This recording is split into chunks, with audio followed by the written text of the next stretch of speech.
Good evening, everyone. Welcome to Shamanic Journey number 64, to our faith. And when I speak of the subject of faith, there are many ways of interpreting that. But for me, not looking at it from a religious standpoint, but faith to me has been something that has been a way of me developing a trust or an understanding of falling back on something that gives me a sense of support for the present moment. And, we speak about hope. We're looking into the future about something that we hope for, we wish for. But as it relates to the now and the here and now, we want to really focus in on having faith.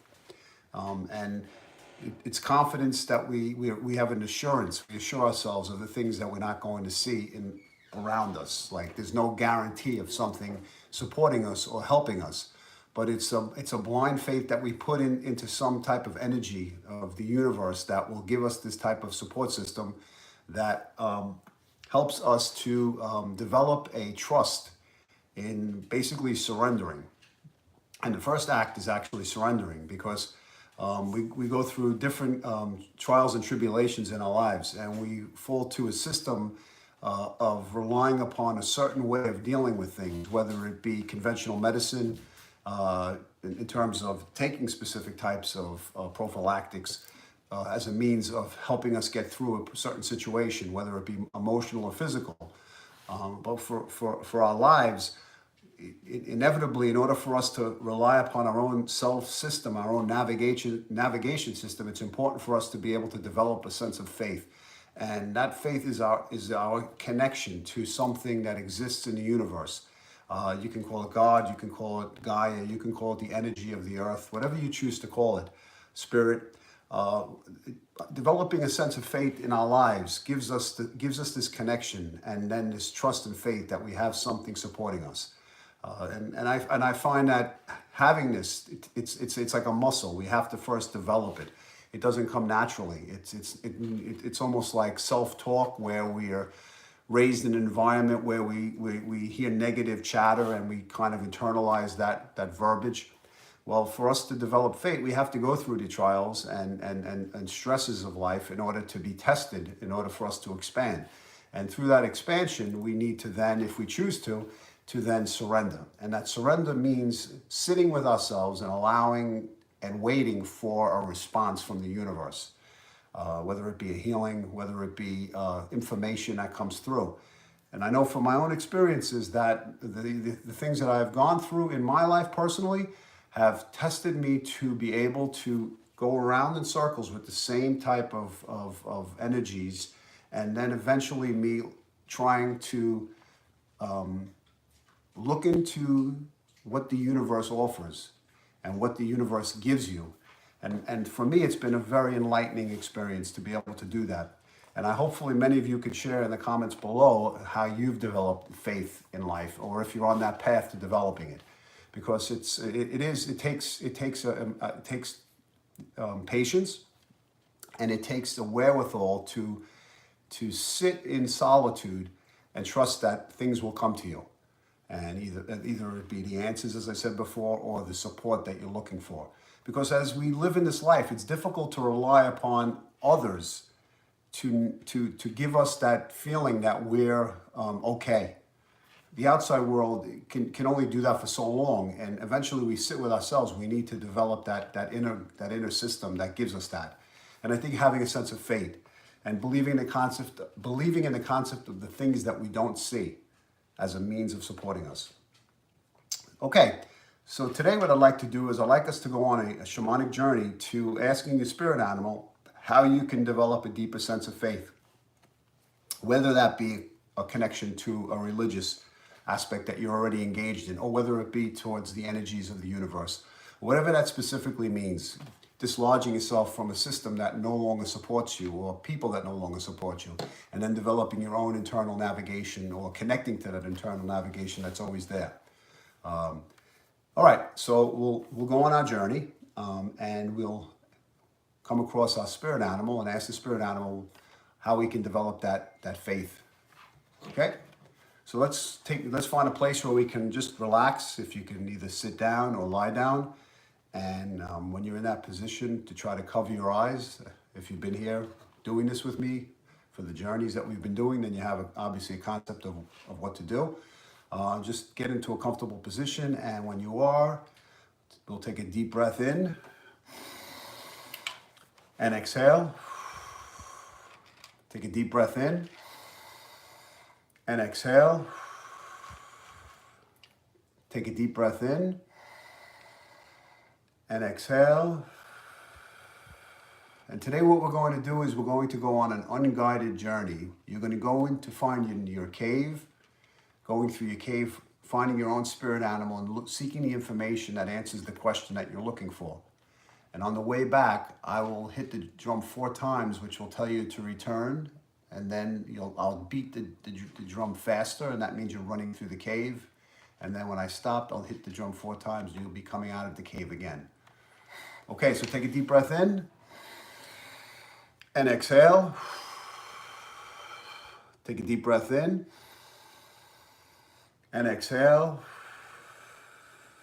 Take a deep breath in.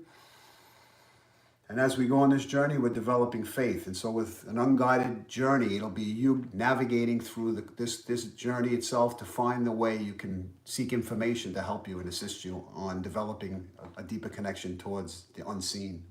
Okay, here we go.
Okay, take a deep breath in and exhale. Take a deep breath in and exhale. Take one more deep breath in and exhale. Move your fingers, move your toes, shrug your shoulders. And when you're ready, come back into the room and open your eyes. And here we are. So Shamanic journey number 64 to faith. The ability for us to surrender and trust the images, messages, and energies that come through to us in the form of spirit, in the form of a religious concept, in the feeling of knowing that the present moment you are guided and protected, and that when you build momentum in trust and surrender, certain images and synchronicities start to develop in our lives that pass messages to us, and that gives us a sense of understanding that we are supported. But it takes us the ability to open ourselves up and trust what comes through our imagination and whatever information that we're receiving, because we are part of a system that is hand in hand working with our chakra system, working with our inner soul and connection to spirit and our higher consciousness and beings that are around us that are constantly passing information on to us. And so as we do this journey, and you continue to do the journeys themselves, or as you live in your daily processes of life, be open to what the universe is sending you, and be open and trust that whatever comes through is in your best interest. It's guiding you towards developing a connection. And that connection is sometimes, and most of the time, is the unseen, but it can also be things that come into our lives, like spirit animals, animals that cross our path, people that cross our path, messages that we receive in our dreams, and messages we receive in these shamanic journeys. And the more you're open and the more your imagination runs wild, the more information that comes through. And you never, once you start questioning things and we start blocking the information, that's when we get into a problem. And that exists in our lives as well. All right, I want to thank you for joining me today for this journey. And as you know, I do Akashic record readings, reading a person's soul's journey from their soul's lifetime, from the initiation of their soul into this universe, and other lives that have existed elsewhere, and the lessons and things that we need to go through or that we'll experience in our lives in order for us to develop a greater expansion of who we are. All right, so thank you again, and have a great evening, and see you next week.